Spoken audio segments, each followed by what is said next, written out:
और फिर वो बार बार अलग रीडिंग देता है, ऐसा हो सकता है? ये कंडीशन ही एग्जिस्ट करना जस्ट राइट, ठीक है? Only 3 condition. तो ऑब्जेक्टिव क्वेश्चन बन जाता है एसएससी जेईई के लिए कि आपको मैं 4 क्वेश्चन दे दूंगा या 3 सिचुएशन दे दूंगा और कहूँगा कौन कौन से इसमें सही है। मतलब सिस्टम एक्यूरेट है, प्रिसाइज है, इनएक्यूरेट है, इम्प्रिसाइज है, प्रिसाइज है और एक्यूरेट। लेकिन इनएक्यूरेट और प्रिसाइज वैसा नहीं, सर इनएक्यूरेट और प्रिसाइज हो जाए, एक्यूरेट हो लेकिन प्रिसाइज नहीं, ये नहीं। एक्यूरेट का मतलब है भाई कि फिर वो वैल्यू सही दे रहा है, और जब सही दे रहा है अगली बार अगर वो गलत डाइवर्टेड दे रहा है तो फिर एक्यूरेसी खत्म हो गई। तो जब अगर प्रिसाइज अगर कॉम्प्रोमाइज हुआ तो एक्यूरेसी भी कॉम्प्रोमाइज हो जाए।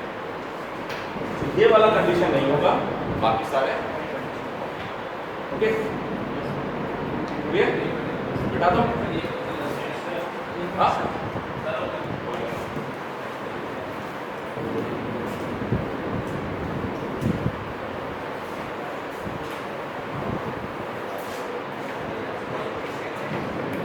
ओके, तो मैंने आपको सवाल दिया है कि आप कोई भी एग्जाम्पल चूज कर लो और ये तीनों कंडीशन दिखाओ कि सिस्टम एक्यूरेट है और प्रिसाइज भी है, इंस्ट्रूमेंट एक्यूरेट है, इम्प्रिसाइज है, एक्यूरेट इम्प्रिसाइज है, इनएक्यूरेट है, ठीक है? ये तुम करना। अगला टर्म है सेंसिटिविटी।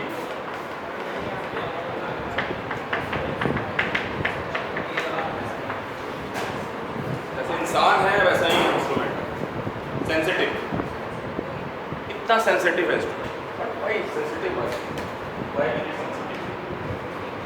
तो सेंसिटिविटी इसलिए चाहिए कि आप हमेशा स्टैटिक कंडीशन में नहीं है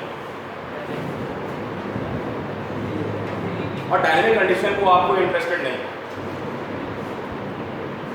सेंसिटिव का मतलब है कि आप मान लीजिएगा फीवर चेक कर रहे हैं और जब आपने फीवर चेक कर रहे थे उस समय 101 था, जब आपने थर्मोमीटर लगाया उसी समय टेम्परेचर राइज कर रहा है। Getting my point? आपने थर्मोमीटर लगाया, मैं डिजिटल की बात कर रहा हूँ क्योंकि ज़्यादा आसानी से देख सकते हो आप। आपने थर्मोमीटर लगाया and actually your temperature is rising. So in that case thermometer क्या रीड करेगा? मान लीजिए या पर्सन या फिर आप पानी जो आपको अच्छा लगे, कोई पर्सन ले लीजिए, ये पानी ले लीजिए। अगर मैंने डिजिटल थर्मामीटर इसमें नहीं किया हुआ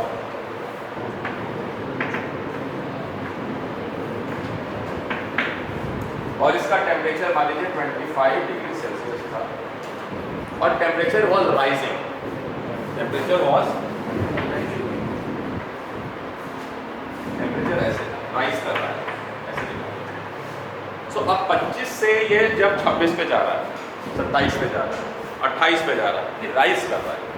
सो मेरा थर्मामीटर क्या डिस्प्ले कर रहा है? तो 2 थर्मामीटर लगा रहा हूँ, एक लगा रहा हूँ थर्मामीटर बी, एक लगा रहा हूँ thermometer A, thermometer B and thermometer ए।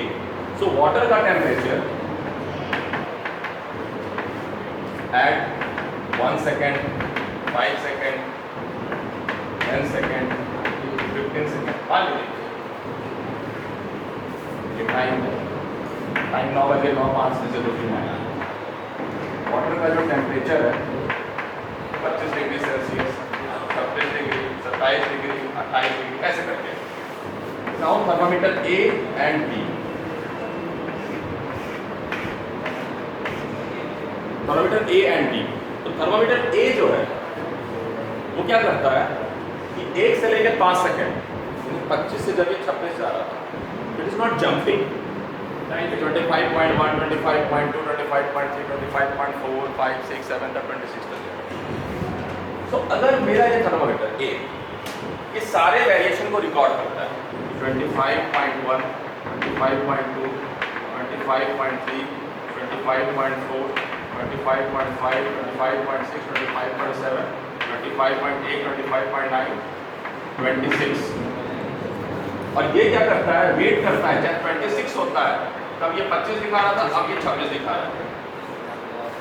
यानी बीच का जो वेरिएशन है, small changes, so it is recording a change of 1 degree Celsius.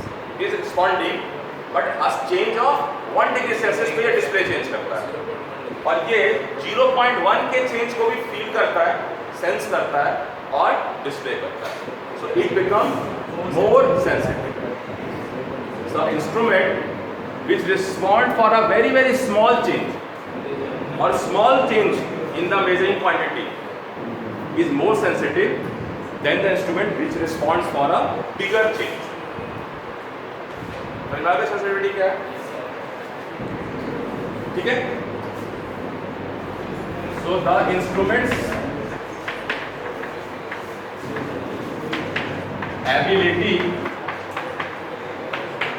to detect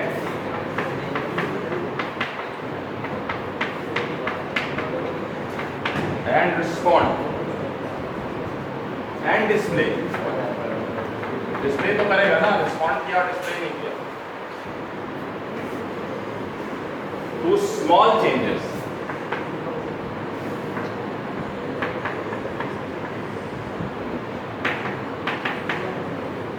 in the quantity being measured.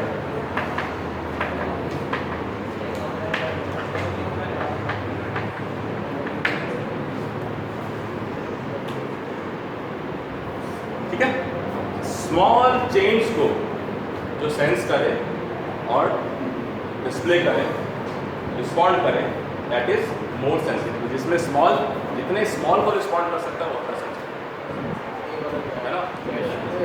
ज़्यादा सेंसिटिव तो थोड़ा सा बोल दो दोस्त को, बेचारा बुरा मान जाता है ना. एक उसको कितनी भी गालियाँ सुना दो उसको फर्क नहीं पड़ता. तो is less sensitive, is more sensitive.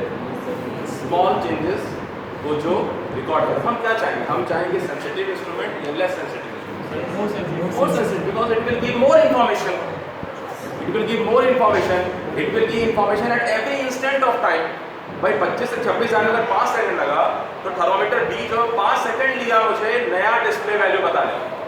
लेकिन थर्मोमीटर ए जो है उसने 5 सेकंड में, हर आधे सेकंड में चेंज किया. अगर 0.1 पर रिस्पॉन्ड कर रहा है, मान लीजिए वो 0.5 पर रिस्पॉन्ड करता है, तो 1 से 5 सेकंड के बीच में जब 2.5 सेकंड पर पहुंचेगा तो 0.5, 25.5, फिर 26 दिखाए. ये भी हो सकता है 25, 25.5, 26, 26, 26.5, 26. इसका मतलब यहाँ पे स्मॉल चेंजेस कौन सा सेंसिटिव है? वो 0.5 डिग्री सेल्सियस के हिसाब से सेंसिटिव.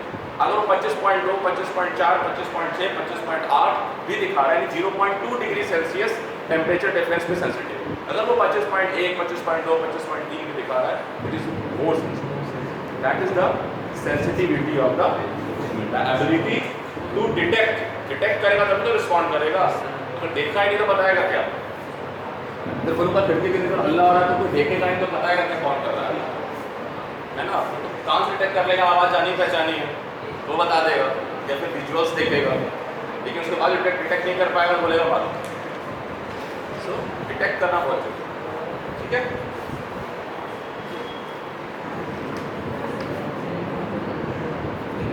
समझ में आ गया बात? सेंसिटिविटी. अब रेंज एंड स्पैन बता दो.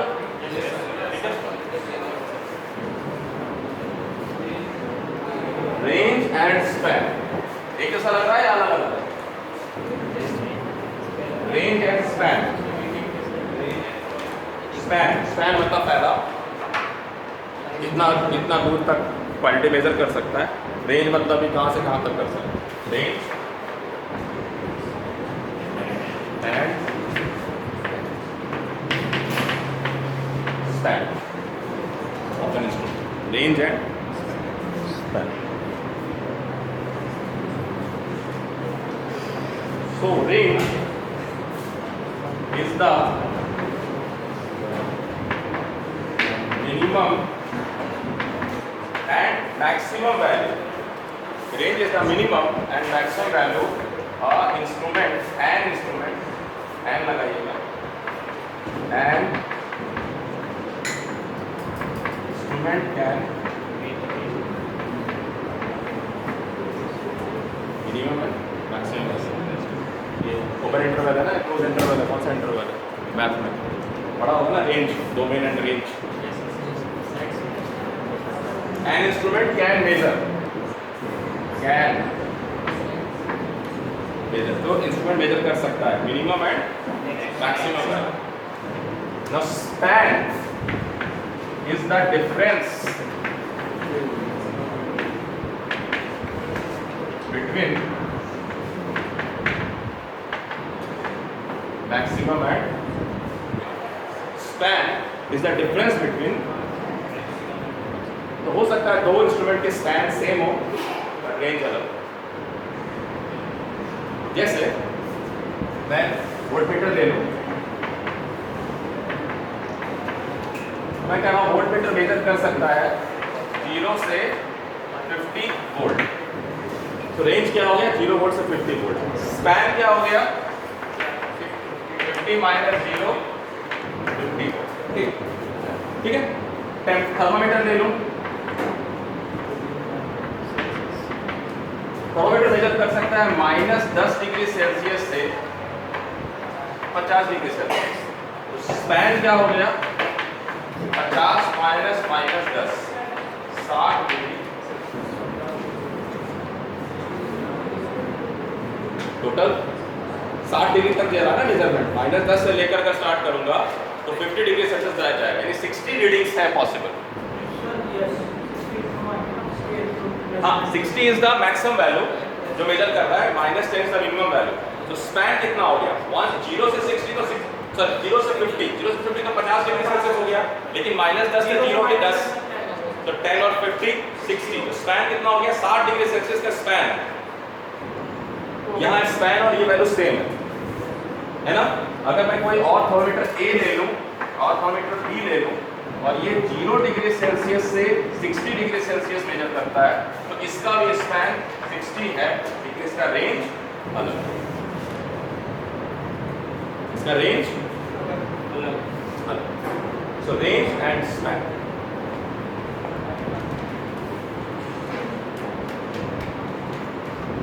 रेंज एंड, देखिए बहुत सारे एग्जाम्पल, मुझे बहुत कट शॉर्ट करना पड़ा है, कम से कम 32-33 पन्ने का मटेरियल था मेरे पास, तो उसको मुझे बहुत खोलते करते क्योंकि सीखने के और भी डिटेल्स आना चाहिए और भी बातें करनी चाहिए। तो ये काम आपको आपका है, आप घर जाइएगा, किताब जो अच्छी बता रहा हूँ उसको उठाइए, जितना मैं बता रहा हूँ that is a opening, that is starter, उससे आपका डिप्लोमा काम हो जाएगा, उम्मीद है, ठीक है। लेकिन आपकी लर्निंग जो है वो स्ट्रॉन्ग होनी तब होगी जब आप उसमें अपना इनपुट डालेंगे जाके। So put more examples, right better language. I have chosen the layman language, बिल्कुल लेमन लैंग्वेज, मैं टेक्निकल लैंग्वेज हटा दिया, उसमें टाइम का मैं सोचा कि क्या करूँ, वो लच्छेदार भाषा है, लिखने में अच्छा लगेगा, वो आप लिखेंगे, जो किताब से आपको समझ में थोड़ी अलग हो गई। मैं चॉइस आपने दे रहा हूँ, you choose what kind of language you understand and you want to express in। थोड़ा डेफिनेशन फर्क रहेगा, बहुत थोड़ा सा लैंग्वेज, इसलिए सिंपल और किसी का, बट मैं आपको लेमन लैंग्वेज समझा रहा हूँ, तो आप लेमन लैंग्वेज लिखिएगा तो कोई काटेगा नहीं, ठीक है। बट एक होता है उम्दा राइटिंग, तो आपको मोर टेक्निकल होना जरूरी है, तो लेमन लैंग्वेज समझ लीजिए, लेकिन थोड़ा उसको और सिस्टमैटिक भी लिखिए। आप जेई बनेंगे कम से कम में, जो डिफरेंस ये रहेगा कि आप उस नॉलेज को सिस्टमैटिकली प्रोड्यूस कर सकते। ये बात समझिएगा, difference between ITI person and JEE is that कि being JEE maybe they are more knowledgeable and always happens, but you can make the things more systematical in presentation, in talk, so you can learn in a systematic way and then you can supervise in the systematic way। So English यहाँ मदद करती है आपको कि आप उस चीज़ को एक ऑर्डर में रखेंगे, एक ऑर्डर में कन्वे करेंगे, एक ऑर्डर में समझेंगे। That is the importance of reading of it. तो ये रेंज और स्पैन है, तो सबसे समझने वाली बात है, अगर आप लिख देंगे, देखिए आप अगर हिंदी इंग्लिश मिला के लिखेंगे कि रेंज इंस्ट्रूमेंट का वो कैरेक्टर है या परफॉर्मेंस कैरेक्टरिस्टिक है या स्टैटिक कैरेक्टरिस्टिक है जो हमें मिनिमम और मैक्सिमम वैल्यू बताता है, जो वो नाप सकता है, मान लीजिए, ठीक। बट ये सुनने में लगेगा कि ऐसे मैं किसी बात कर रहा हूँ। जब मैं एग्जाम में लिखता हूँ तो it's a formal writing, I can not just talk कि hey sir hello I am explaining this range word to you right now, तो उसमें क्या होगा, टाइम ज़्यादा लगेगा or it will be informal. So when you are writing an exam, it is a formal. Okay? So understanding informal कहते हैं ठेठ भाषा में समझो, अपनी भाषा में जाके वैसे भी अच्छी भाषा में तो वापस को समझा सकते हो, बट लिखते समय स्टैंडर्ड जो वर्जन है वो तुम्हें चूज करो. Got it? सो ऐसे समझ में आ गया. लिखते समय थोड़ा सा लाइन को और अच्छे कर लो. राइट? हटा दो इसको.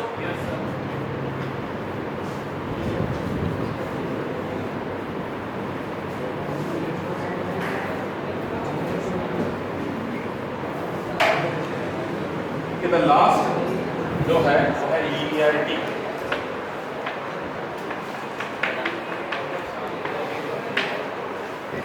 मोस्ट पावरफुल वर्ड है, मोस्ट पावरफुल वर्ड है एंड मोस्ट हिडन कॉन्सेप्ट है in complete electrical engineering. Come don't ask, the class is running. You come. ऐसा सिनेमा हॉल में जाते हो जैसे ना, उससे थोड़ा ही हो सही है ना. शाम में जब मैं पढ़ाता था, जो शाम में पार्ट टाइम स्टूडेंट्स आते थे, तो थोड़ा अंधेरा भी होता था. मैं तो भाई ऐसा टॉर्च लेकर वो आपका सीट नंबर टिकट नंबर के हिसाब से बैठ जाइए, मूवी चल रहा है, ठीक है, तो बैठते जाओ. If you have a phone call urgent, go from back side, take a call, but don't disturb the class. I am only appealing, don't disturb. Okay? उससे क्या होता है, स्मूथ लर्निंग होगी, आपकी भी होगी, आप बेटर स्ट्रॉन्ग फील करोगे. ठीक है? So linearity is a very very powerful concept and the most hidden concept. पूरे इंजीनियरिंग जो आप पढ़ रहे हो उसमें हर चीज लीनियर पढ़ रहे हो. अभी आप जो सर्किट थ्योरी पढ़ रहे हो that is linear circuit theory. जो आप रजिस्टर पढ़ रहे हो दैट इज लीनियर रजिस्टर.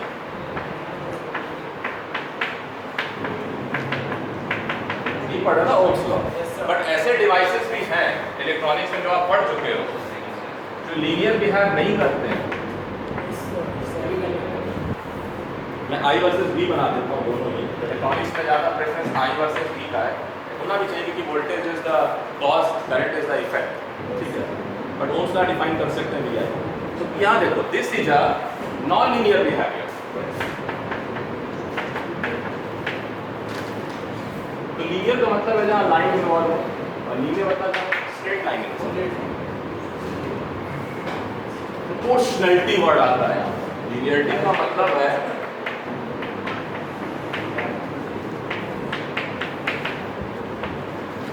यानी इसको दुगना करो तो वो भी दुगना होता है, इसको चौगुना करो ये भी चौगुना होता है, इसको 8 गुना करो तो वो भी 8 गुना होता है. प्रोपोर्शनल है, डायरेक्टली प्रोपोर्शनल. ठीक है? प्लस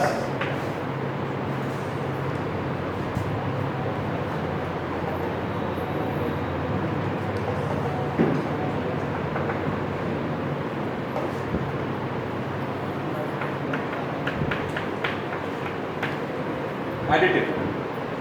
मान लो कि मैं 2 वोल्ट का सोर्स लगाता हूँ, 5 और 3 8 वोल्ट, तो करंट भी 5 और 3 8 वोल्ट के हिसाब से आएगा.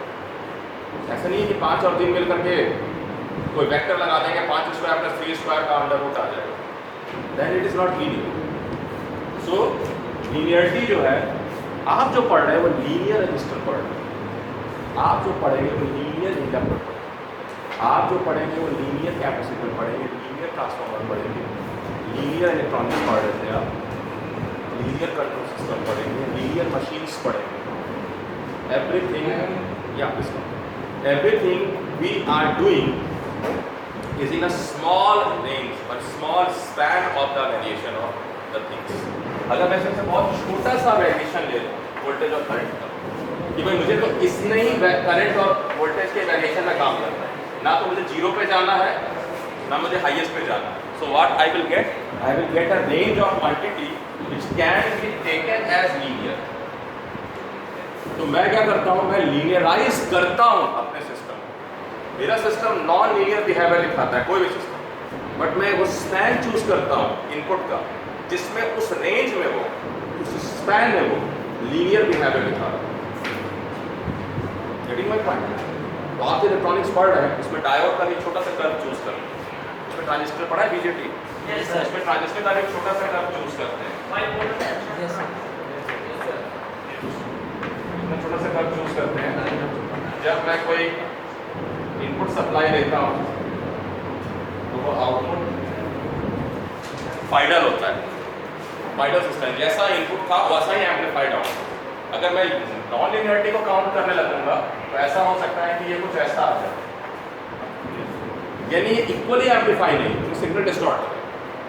तो मैं रेंज चूज करता हूँ इनपुट सिग्नल और ये जो लाइंस है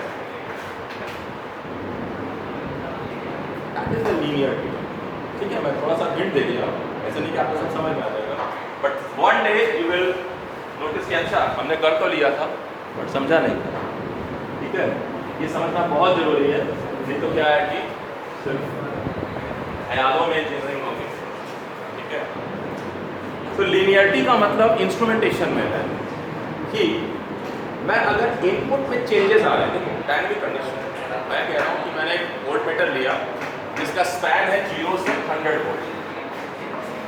मार्केट में जाके आपने वोल्ट मीटर लिया जिसका स्पैन है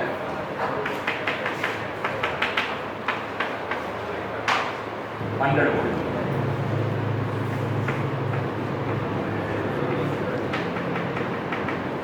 ठीक है, तो मैं कह रहा हूं कि मैंने अगर 0 वोल्ट जब दिया, 0 पे, अगर 0 पे नहीं है, इधर है तो क्या है, 0 एरर कहलाता है।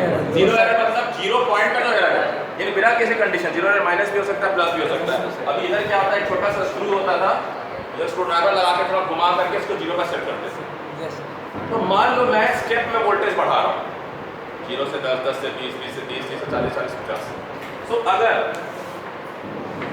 1 2 3 4 5 6 7 8 9 10, मान लीजिए कि इक्वल इंटरवल कायदे से इसको जब मूव करेगा ये इक्वल स्पैन ले, यानी जब मैं इनपुट चेंज कर रहा हूँ यहाँ क्या चेंज हो रहा है, थीटा।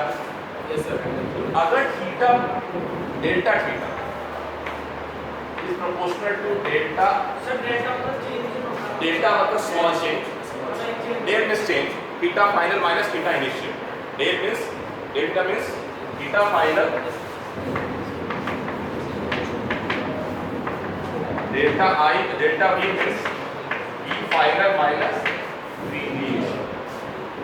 तो जब मैं वोल्टेज में स्मॉल चेंजेस लाऊंगा, मैं स्टेप्स ले रहा हूँ, मैं 10 वोल्ट का स्टेप्स ले रहा हूँ, तो मेरा एंगुलर मतलब मैंने यहाँ से यहाँ तक रखा है और यहाँ से यहाँ तक 100 डिग्री है, ज्योमेट्रिकल डिग्री 100 डिग्री, यानी हर 10 डिग्री पर मैंने मार्किंग किया हुआ है। तो जब मैं डेल्टा आई 10 के स्टेप में लूंगा तो मेरा डेल्टा थीटा भी 10 के स्टेप में बढ़ेगा। तो क्या होगा अगर मैं इसको ग्राफ बनाऊं,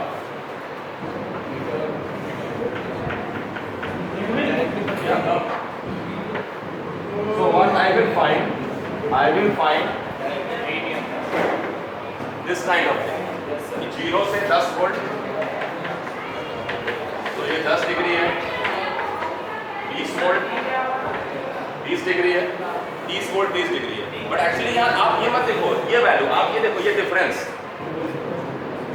अगर 10 का है, डेल्टा भी चेंज इन वोल्टेज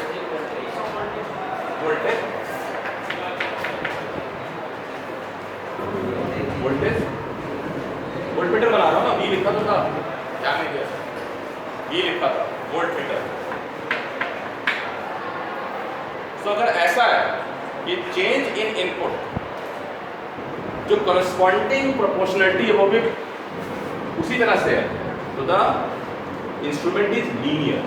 ये तो सिंपल वन टाइम है, ऐसा भी हो सकता था कि डेल थीटा जो है मैं डिजाइन कर दूं 2 टाइम्स डेल वी, उस केस में क्या हो सकता है मैं 200 डिग्री का स्पैन ले लूँ, मेरा मीटर यहाँ से होकर यहाँ तक जाएगा 20 डिग्री से, हाँ मतलब 20 मैकेनिकल डिग्री होगा, 10 वोल्ट के डिफरेंस, ऐसा भी हो सकता है। यहाँ मैंने मिलाया है लेकिन प्रोपोर्शनलिटी मेंटेन्ड है, 2 टाइम्स और 3 टाइम्स और 8 टाइम्स। सो लीनियरिटी का मतलब ये है कि जब change in input and the response जो आ रहा है उसका चेंज, दोनों स्ट्रेट लाइन बनाए तो the system is linear.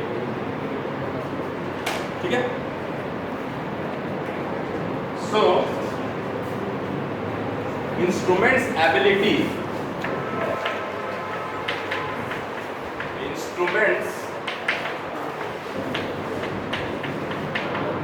ability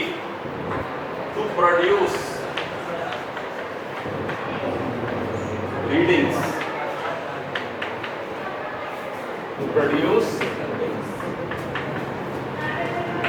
readings that are directly proportional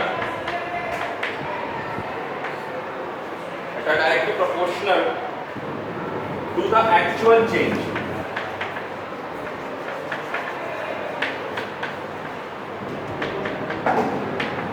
in measured quantity.